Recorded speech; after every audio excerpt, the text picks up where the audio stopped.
Well, this is Josie. She is 22 years old and has been clean from marijuana and other substances for 3 years now.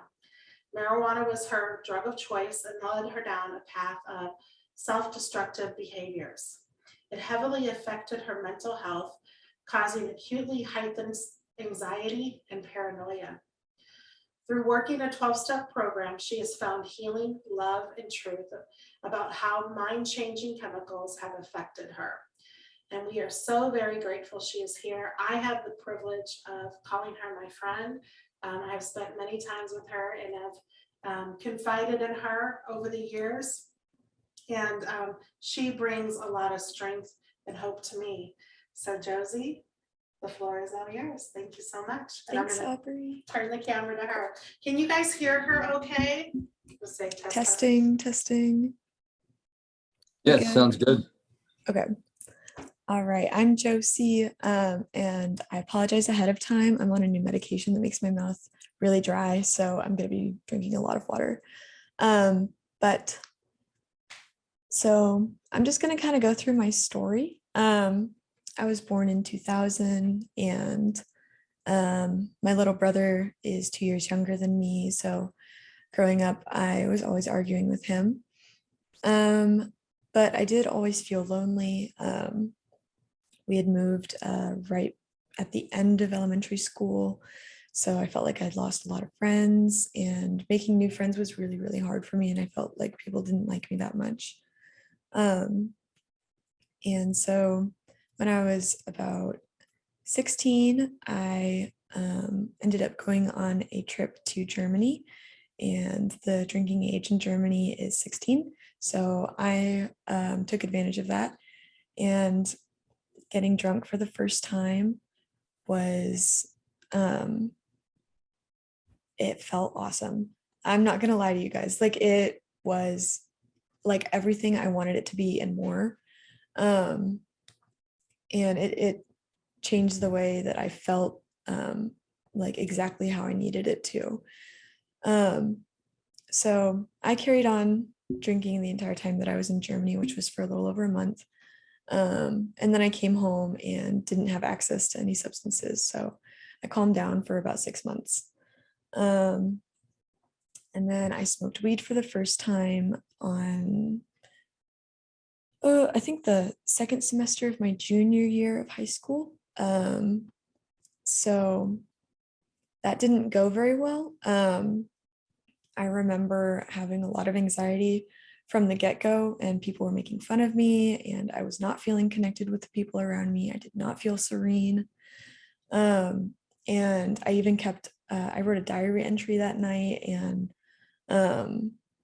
I like kind of remember it, but I was basically just talking about how like embarrassed I was and how I never wanted to make my best friends look at me like that again.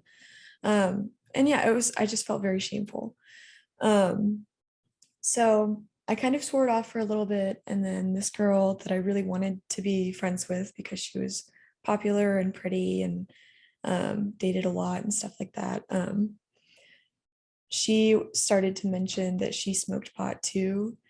And so I was like, oh, really? You do? Like, let's get together on this. Let's collaborate here. So that time went okay, but still I had like that anxiety in the background, but I was a little relieved to think I was making a friend, but really it was like that false connection with someone, because our minds weren't right. They weren't in the right spot. And so me and this girl and a couple of other girls kind of formed this group, and we became the stoners of our school. And my grades quickly started to drop. And I wasn't like a straight A student, but I didn't get C's more than like once a year. And I started to go to a straight C student, even to borderline failing some classes. And I'd swam since I was 12. So I started to skip my practices. I would either just sleep through them because I would be so tired from staying up and smoking the night before. Because for whatever reason, sleeping while you're high, it feels like you close your eyes and then you open them and then you have to be awake for the day. It's like you don't dream or anything. at least for me. So yeah, I would skip my practices to get higher, to sleep through them. And I also found out that my brother was drinking and smoking too. And so that was even better for me. I was like so excited about that because I did not like my brother. But if we had this in common, then we could hang out and we could hold each other's secrets and get away with a lot more. And also like get into more trouble, which is what I was looking for at the time.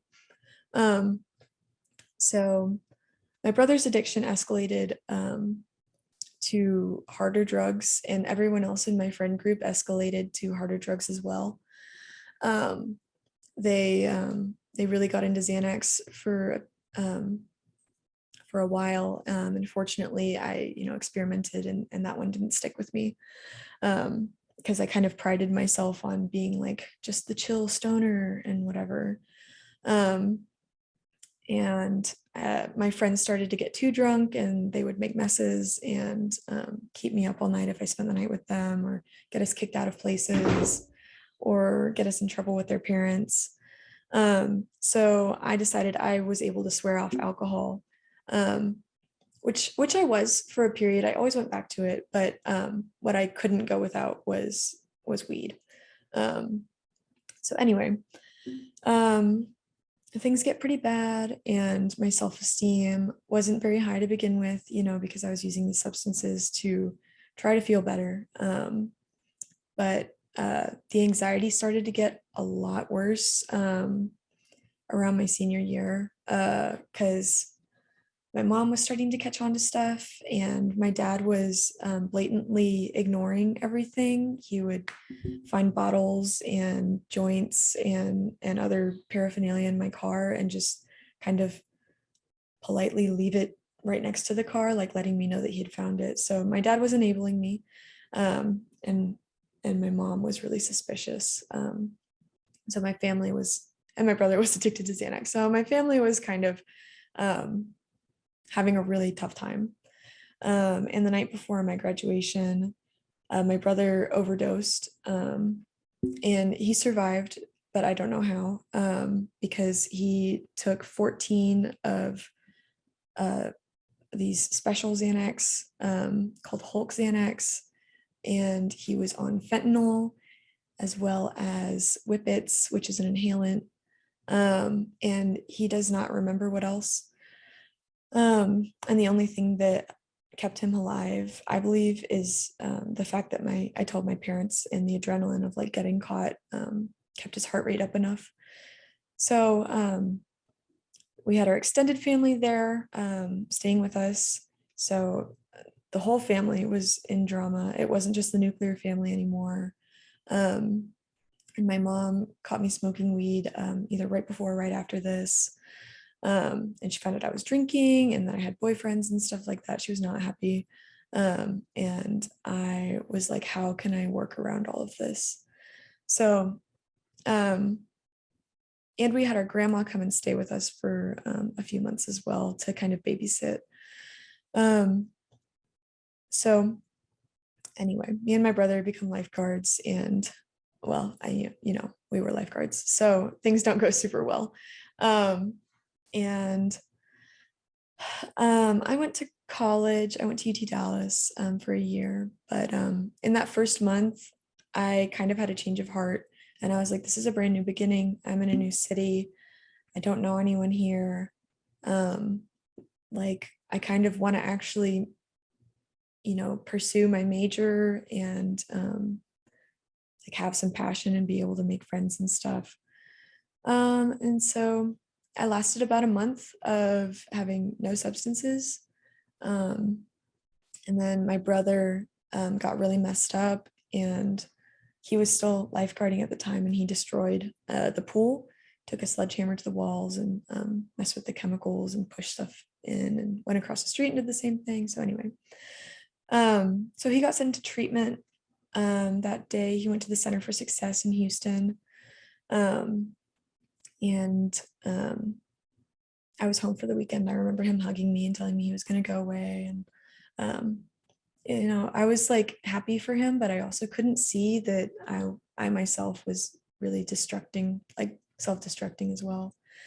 So anyway, that happened, and the next day I go back to school, and my friend from a close by campus invited me to a party, and I had been declining her, but I was really tired and worn out. And so I went, and I remember, like, I knew that after I took that first hit that I wasn't going to be able to stop myself.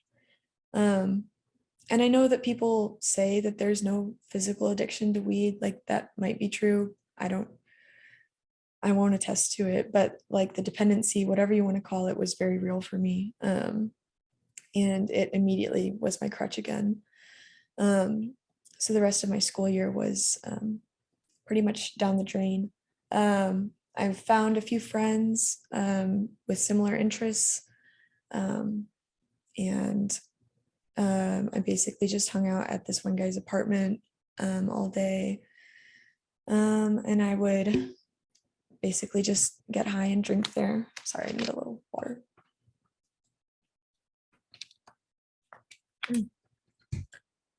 But yeah, it was not the most fun experience of my life. So anyway, my brother got back from treatment in November of 2018, and he went to a couple AA meetings, and he went to a Cornerstone meeting, and he wasn't really liking it, but he was staying sober out of fear. And so still I was like FaceTiming my brother after he got home and being like, I'm so proud of you, like that's awesome. And then in the back of my head, I'm like, whenever he gets over all this, like I can't wait to start like smoking with him again and drinking and stuff like that. So I wanted him just to stop doing Xanax, and that was really it.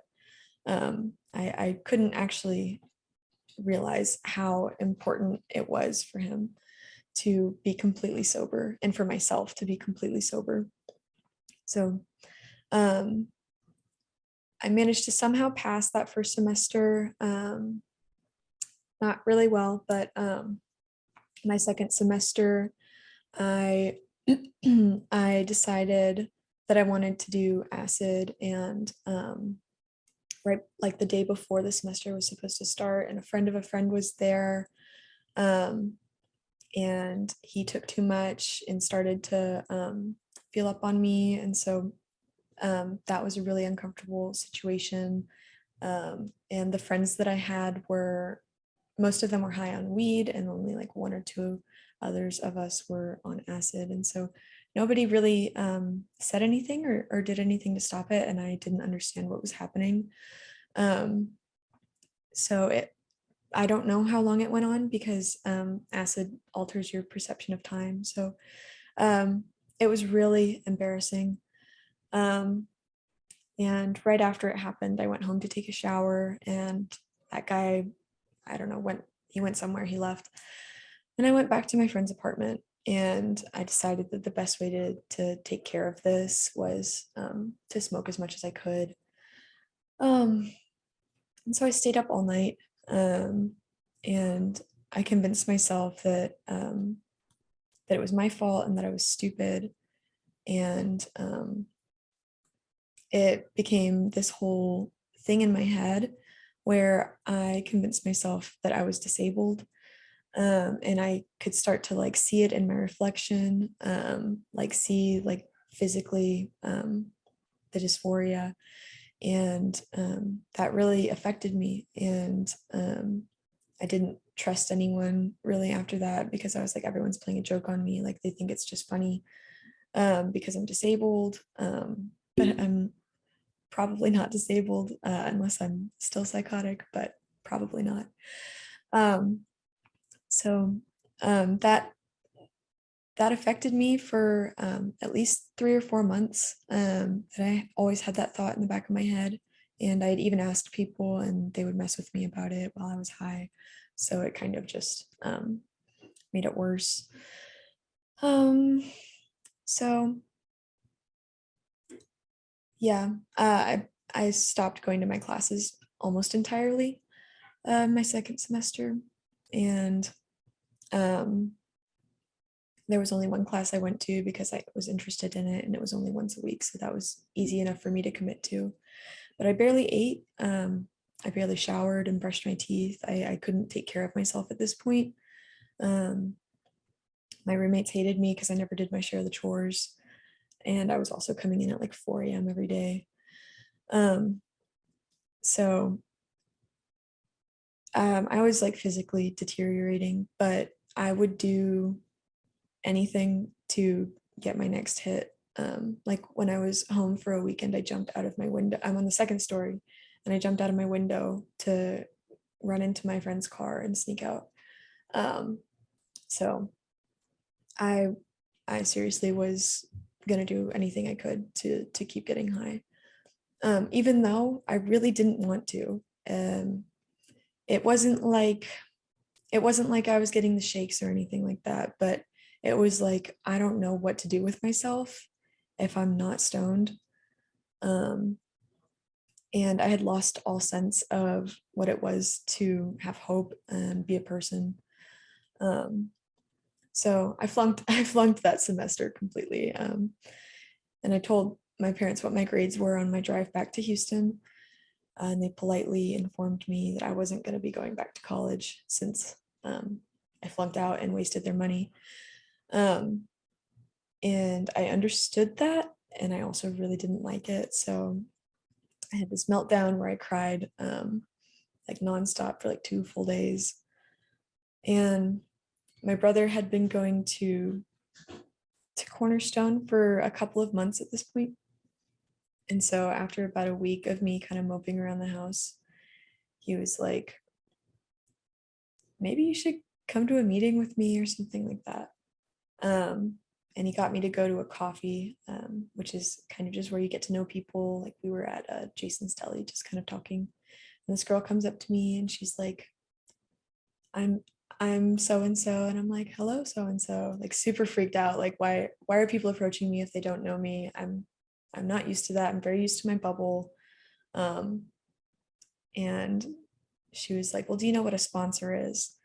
And I was like, I have no idea what a sponsor is. And she's like, that's awesome. I'm your sponsor now, and you're gonna have to call me every day.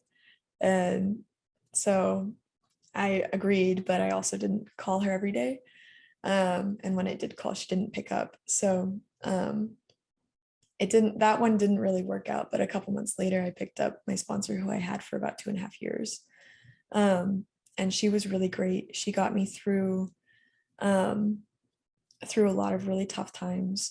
But I kind of joined Cornerstone, like up until that I got my second sponsor. I was like, I'm just doing this so I can fix my little problem and kind of get back out there. And it didn't work like that. So after around the time I got my second sponsor, I started to open my eyes, and I realized that there were people that cared about me and that they wanted to see me do well and get better. And I hadn't felt that type of motivation before. So I've been sober since May 9th of 2019. So I decided to re-enroll in a community college in close to where I lived.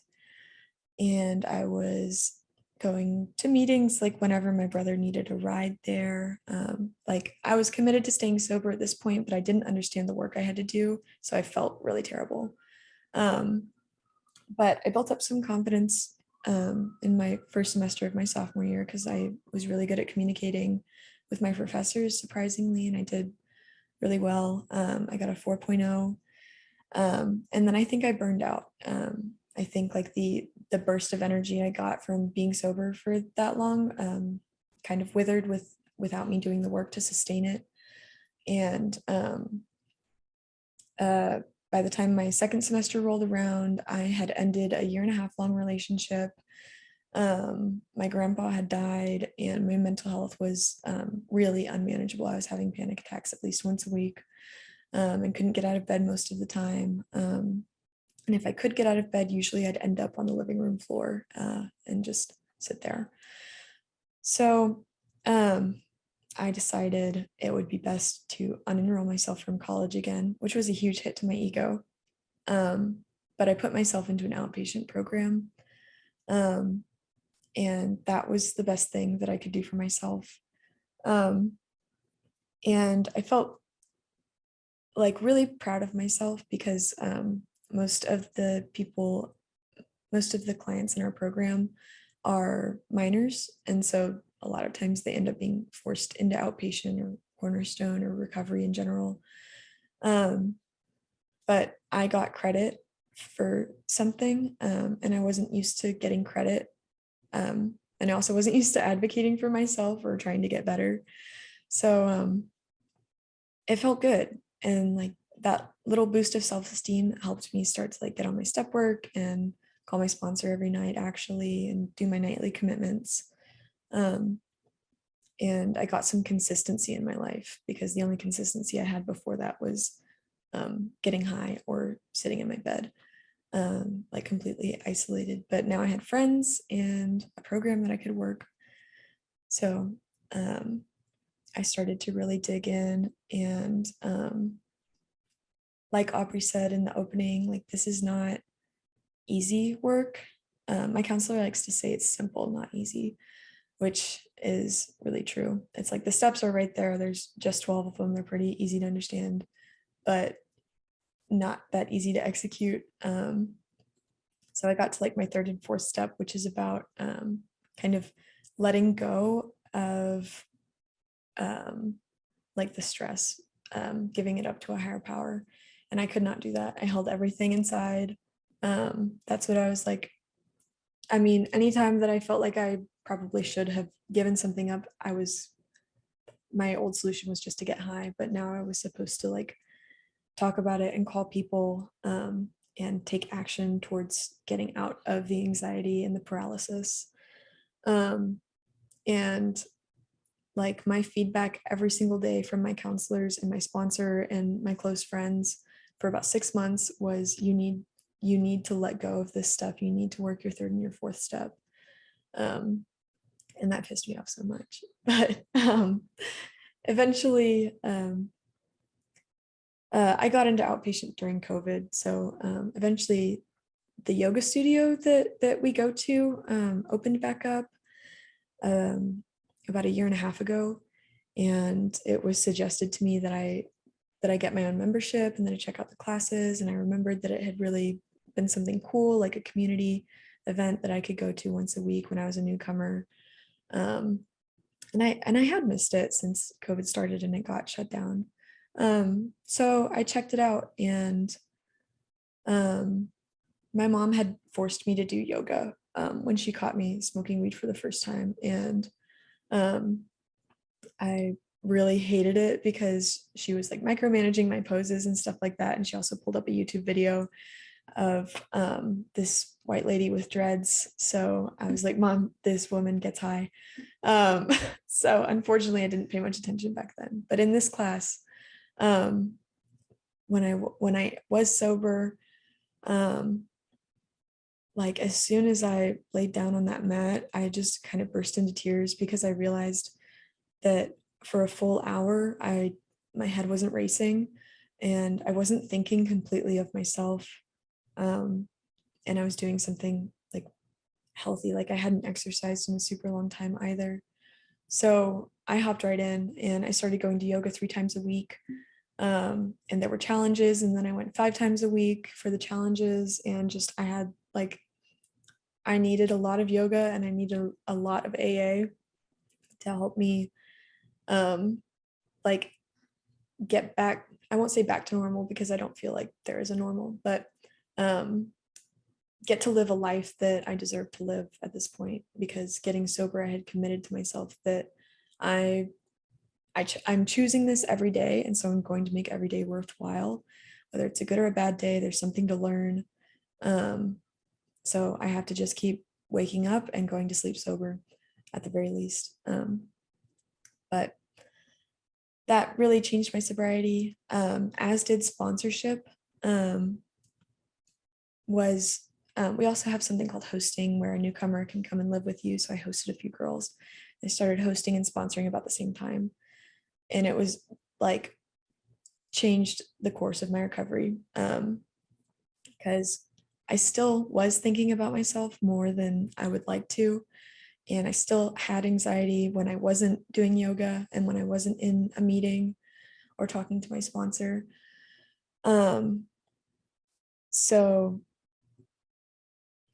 oh, I lost my place, lost my train of thought for a second. Oh yes, okay. So the service of thinking about someone else and how am I going to get this person to meet up with their sponsor and how am I going to take this person through their first step, and how should I have them address this family issue that they're working on was, I mean, I wasn't like in my own head for the first time in 21 years. And it felt good. Like that was the best I've ever done when I had my hosties and when I was sponsoring. And I still am sponsoring, but no, it was freaking awesome. And every time that there's someone in the group who says like, hey, I'm starting to work towards becoming a host or a sponsor, I advocate for it so much because being of service to someone else is the way to stay sober. Like if you do nothing else, being of service it's the key. It is the absolute key. So that was the best thing that I've done for myself. And I graduated my outpatient around a little bit more than a year ago, which was really exciting. And in our graduations, we use it kind of as a ninth step, which is where you make amends. So we would make amends to our family. So I made amends to my mom and my dad and my brother, and I got to make amends to my brother for enabling him for a long time because we used together and I encouraged his using. And I wanted him to stay sober, but I also wanted him to get high in the past too. So I made amends for a lot of that behavior and how it impacted him, because I was just not a good influence. And I was supposed to be an older sister and I just wasn't living up to it that well. So it was really powerful. And my dad cried, and my dad's kind of like he's like a pretty serious guy. He can make jokes and stuff, but I hadn't seen him cry since his dad passed away. So made me feel like I was doing something right, like I was hitting the right points, like mending up the right cracks that I made.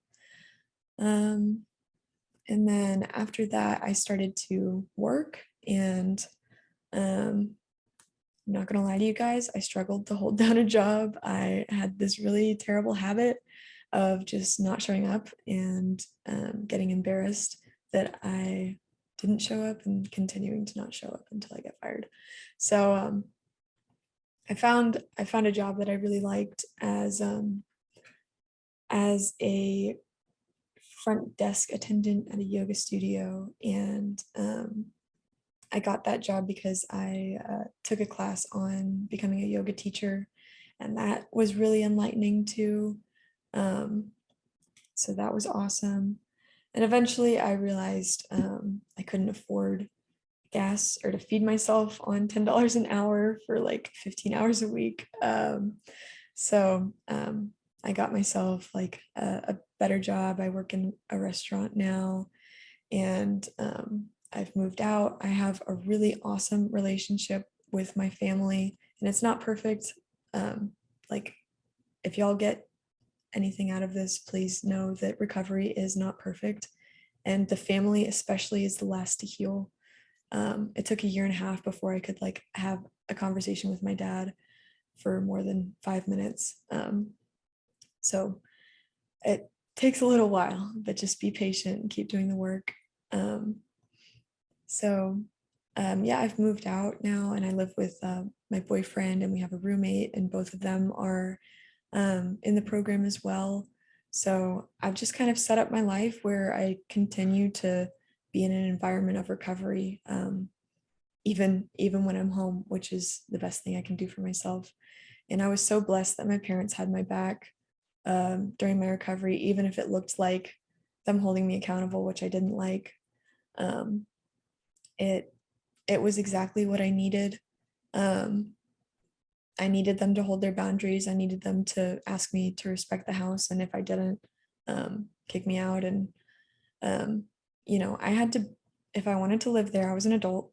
I had to pull my weight and I had to do my part. So they taught me how to actually live on my own. And I've grown so much from when I was in that first year of college. It seems so simple now, but like I have really good hygiene, and like I know how to eat better. And my relationships just seem really easy now. I'm usually the one to like walk up to other kids at Cornerstone, and it feels so great. And 3 years ago, you just would have seen me balled up in a corner. So I have this quote that I was watching a little video about lead poisoning, and apparently it's been an issue for a long time, so long that Benjamin Franklin said something about it. And it kind of just made me think about the message of every brain matters. So he said, "You will observe with concern how long a useful truth may be known and exist before it is generally received and practiced on." And I feel like that really applies to the marijuana industry, but it also really applies to my own personal story, because I could see things going downhill for so long and I just didn't catch it. I just didn't. But Thank you, Josie. Oh my gosh, that was amazing. Yay. Yes, yay. Well done. So Wow, good. fantastic. So good. So many key points she made. Oh, fantastic. Great job, Josie. thank you. Does anybody have any questions you'd like to ask Josie? See, so how long do you, this is Bart, how long do you see yourself being involved with Cornerstone? I've been involved with Cornerstone since day one of my sobriety, and I'm set to graduate in November. I was supposed to graduate in May, but I self-sabotaged a little bit. So Okay, so November, that's great. And then after that, I guess you'll be like alumni? yeah, I would be an alumni, and I plan on continuing to work my program, my 12 steps in AA. Oh, that's great. And now with the alumni, do you like have events every once in a while and stuff, or do you know? Well, I guess you're not alumni yet, but. Yeah, no, they show up to coffees and functions. My brother graduated in May, and my parents also did. They still host pool parties for us and stuff like that. They actually still go to a lot of meetings. So there is like a high involvement with Cornerstone. Oh, that's great. Well, thank you. Thank you. I just want to say that, I knew Josie coming into the program, and I said hello to her. We connected a little bit, but I can definitely attest that she was lost. She, like she had said in her testimony, she was in her head. Reagan, I think you talked about like a racing in your head. And then when you got on the yoga mat, you felt like you didn't have to be in your head for that hour in yoga.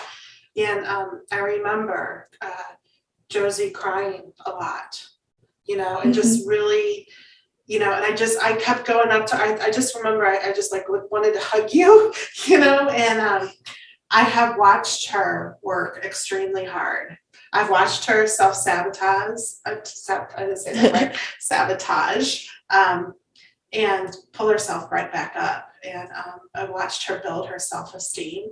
And it's been an amazing, amazing experience. I feel so privileged to be able to watch a young lady like Josie come from a place of where she didn't know who she was to who she is now, sitting in front of you and watching her just grow and blossom and enjoy her life. And it's been remarkable to watch her with her peers and host like she talked about hosting and sponsoring. So I'm surprised there's not more questions about the hosting experience, because that is something that's unique to the program we're a part of. I don't think there's other programs. There might be. I mean, we don't know every program in the world, but there, you know, it is something that's unique to what we do here. And it's not something that you can just dive in and do right away. You have to qualify for it. It's under the discretion of the professionals and the families involved. So, and I know at times you've had a couple of hosties at the same time, right? That was a little stressful. Yeah. It's been remarkable. And the families hold the accountability. It's actually really easy on the parents for the host experience, because the job like is on the winning peers, the peers that are working a really strong program, which Josie was doing and is still does today. So she qualified to take 2 hosties at once. It's like the Olympics of recovery. It felt like it, yeah. Yeah. Does anybody have anything else, especially married by the Bay? Yes, ma'am. Josie, thank you so much. You've given me such strength and courage, such a young woman with so much on your shoulders and your head. You'll be phenomenal for everyone. I wish you the very best of luck. I do have a question as to your choice of, and you don't have to answer, please, if you don't want. You've been so generous of yourself. But that is, you speak a lot of working with marijuana, using marijuana, and then acid, and you come back, you always wanted to smoke. But your choice of 12-step program is AA. Is that just your choice, or is that just what was there for you? Or again, if you don't feel comfortable answering, that's okay.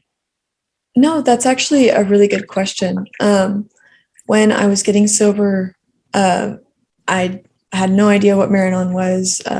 Nobody in my circle knew what Marathon was, much less went to meetings. And I had heard of like a chat room or something like that. And I tried to log into it and nobody was active. So I did try, it just wasn't available. You mean Marijuana Anonymous? Sorry. That's Yes. Okay. You're right. Yes. Yeah. I haven't interacted with the program, but, AA was much more widely available. And it also 99% of the time is not discriminatory to drug users. So, and I also did struggle with alcohol. So, I could quit it for a little bit, but, a substance is a substance and it doesn't make all that much difference to me. Thank you. Thank you, Mary. I was interested in the part where Josie talked about when your parents held you accountable. Was there any like moment that was really, really hard that they held you accountable and drew a hard line that really affected you and the family? Mm-hmm. Yeah. It seems really silly, but I was using their credit card to buy like water bottles and rental yoga mats and stuff like that. And it really added up over the course of about 6 months. I think it came out to over $100, $125. So my mom saw the bank statement, and it was like one of those things where I just, I wasn't trying to be a jerk, but I was being a jerk. I just wasn't thinking. So she found the bank statement and she called me, and she had a tone, but her word choice was calm. And, she had every right to like be pissed because I was, I was being dishonest. I was going behind her back and spending her money without asking, because I absolutely knew if she was right next to me, she would say, hell no, I'm not buying that for you. That's how my mom has always been, make your own money. And that's a good lesson. But so she asked me to write a letter, and there were some other actions as well that I can't really remember, as well as paying it back, obviously. But She had me write an amends letter and a report on dishonesty, because she was like, if you're dishonest in this one area for that amount of time, then it's probably in other areas. And I realized that I wasn't being completely honest with how I felt. And, you know, my mom's not all knowing or anything like that, but she had good instincts with that. And after I was done being pissed off, I was appreciative of her calling me out for that. It's a really good point, because I think a lot of times when we come into the rooms of recovery, like as parents, we think, oh, we're only gonna hold our kids accountable like if they use drugs, you know, but Josie just explained a situation where she was being dishonest and her mother held her accountable. And so in Cornerstone and the community we're part of, and every community is different, I'm sure, but being honest is number one, and being respectful to yourself and the people around you. Like, there's a lot of accountability here. And when the parents are held accountable, not just the teens or the young adults, when we're honest, when we're held accountable in our honesty, that is like key to our recovery. Because as soon as we start being dishonest, then we get even more dishonest and more dishonest. And then it's where we're relapsing, we're going down that rabbit hole again. And that was something I had learned early on. It took me a little while to understand. I was like, why? I mean, like, I would have been like, oh, it's only $125. She's doing yoga. I mean, she's doing something healthy for herself, you know, and so what, you know, spend my money, do it, you know. But it's quite interesting that even something like that can support a recovery process. Yeah. I'm sure not everybody would have that view, so it's a good conversation. Does anybody else want to unmute and ask a question or say anything, a comment, or even introduce yourself if you'd like? I'll just say, my name is Jill, and I just really appreciate your story, Josie. My son is 18 and he's in a residential treatment right now. So it's really important for me to hear stories about, you know, the longer term stories. So thank you. Awesome. Yeah, very generous of spirit. Thank you, Jill. And all the best to your son too. Thank you. Thank you, Jill. Does anybody else have? Okay, second choice on me. Yeah, I'll say thank you as well, Josie. It's great job, and great job for doing it at 22. My son's finally there, but it took him till 38 till he figured this all out. So you've got a whole future ahead of you, and thank you for sharing. Thank you, Joy. Hi, Heidi. We can barely hear you. Oh, no. There you are. We can hear you now. Okay. I just, Josie, you're just so well-spoken and so young, but so mature. And so as tough as this was, it's really made you who you are today, which is, you know, such an impressive young lady. And I got to say, when I was listening to your story, I was like, wow, that just sounds so hopeless where you were in high school. And so, and in college, I mean, really, you've come so far and I'm so impressed. And since 2019, you're sober. That's amazing. So thank you so much for sharing. Thank you. Yeah, my brother's got about 9 more months than me. He's about to hit 4 years. So Oh, wow. yeah. I mean, that's amazing. Both of you. Thank you, Heidi. I do have another question. And you know, I talk a lot. You were describing like during the really low points of well, thank you for being so vulnerable and describing situations that were horrific for you and getting through that. And then you said something like when you thought you were disabled and you didn't think you were a person, kind of. Mm-hmm. And that was like when you were using a lot of marijuana at that time. Okay. I found that very interesting that you described it in that way. Did you feel like you were kind of having an out of body experience, or what was that like?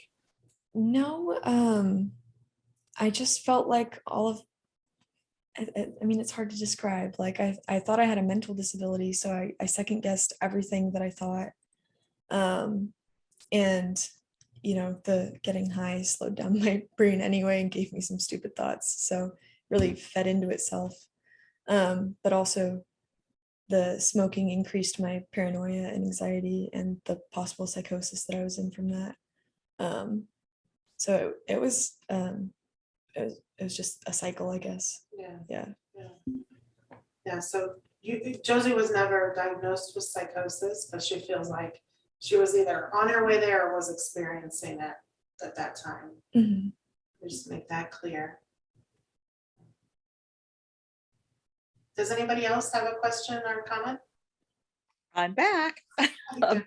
I have a question about the psychosis and anxiety too, because that's something my son dealt with too. There's a paranoia and anxiety that he always thought weed was helping him feel better. And now, 10 months or 11 months in, he realizes that, but he has a sibling that is fully functional, but we're both sure that it's affecting her moods and her anxiety, and she's dependent. I mean, how would you, until you're ready to hear it, you don't want to hear it, but how would you suggest to another young person that maybe weed is not doing what they think it's doing for them? Is that a good question? Man, that is a good question. It's usually not a conversation that I engage in, honestly, because if someone wants to be stuck like that, not only is it not worth my time, but it kind of furthers their thinking and gives them justifiable reasons, because then I become the man that they're against, but if I were to try to convince myself, like go back in time, I would probably just tell her that there's other ways to get the feeling that I'm chasing, and bring up like things that I do today, like yoga and AA, and like actually getting out of my room is really good for me. But what every drug abuser is looking for, an alcoholic, they want to change the way they feel because there's just a hole, and they want to fill it with something. So sometimes bringing up that there's an issue, they get really, I at least got pretty defensive. Yeah. So, but do you think, I mean, I'm sure she kind of knows in the back of her mind, but yeah, I don't bring it up. She'd rip my head off, but it just, looking back, well, yeah, well, you have a good attitude about it. You can't help anyone until they're too ready to help themselves. But so I get that. It's just so, don't you sometimes feel like reaching out to people, and I guess by sharing your story, you're actually reaching out to people, but it's not the people that need to hear it until they're so into it. You know what I mean? Yeah. I have a sponsee that just went back out and I want to strangle her right now. So no, I still do get really frustrated, because I know what this way of life can bring. And I understand, and I also don't understand why they choose not to. And it's so frustrating, because once you're sober for a couple days, you build that momentum and you can stay sober for a month and it becomes a year. But that first day is like the most important thing. Thank you. Yeah, thank you, Joy. That's a great question. And the teens in the program that we're part of do a lot of outreach at treatment centers too. And it's all about positive peer support. So Josie not engaging in arguing with somebody who's trying to convince her or themselves that their drug use is okay, their marijuana use is okay, is really a powerful moment.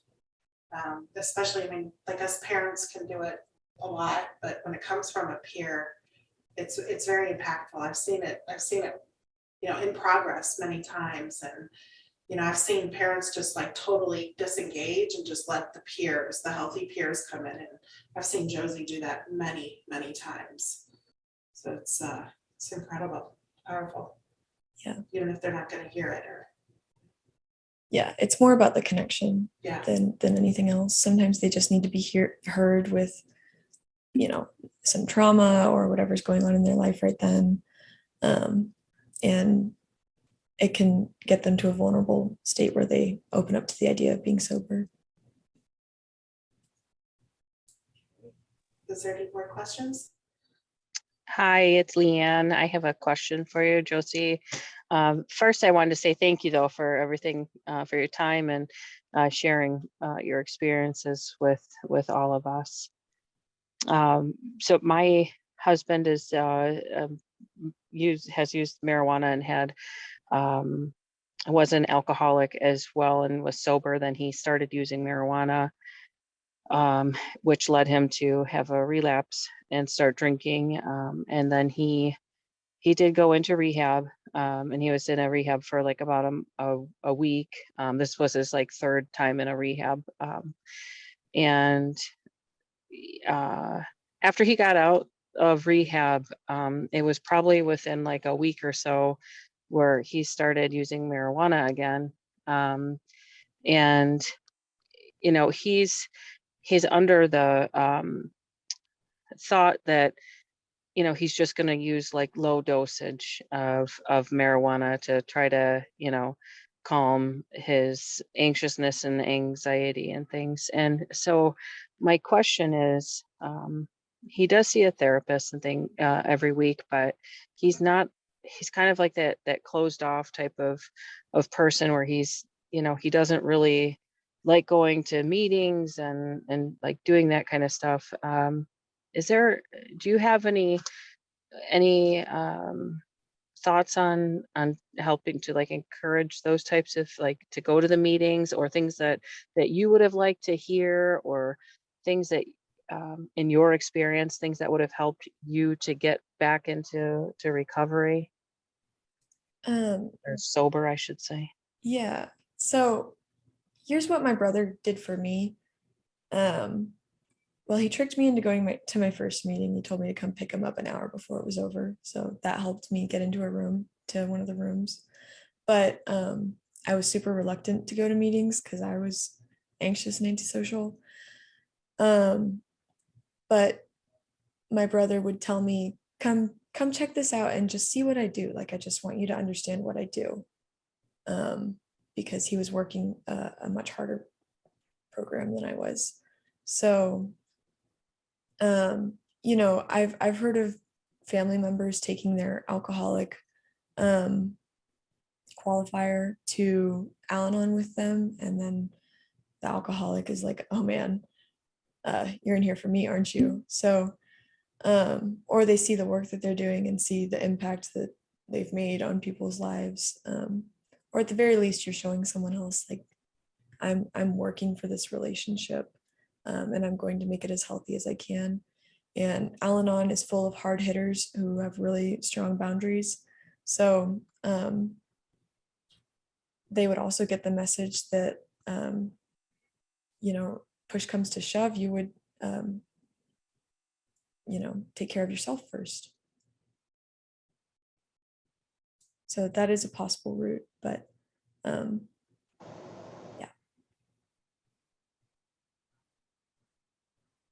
Thank you so much, Josie. I appreciate that. Yeah. Is there any other questions? Okay. Now I think we'll go ahead and end the meeting.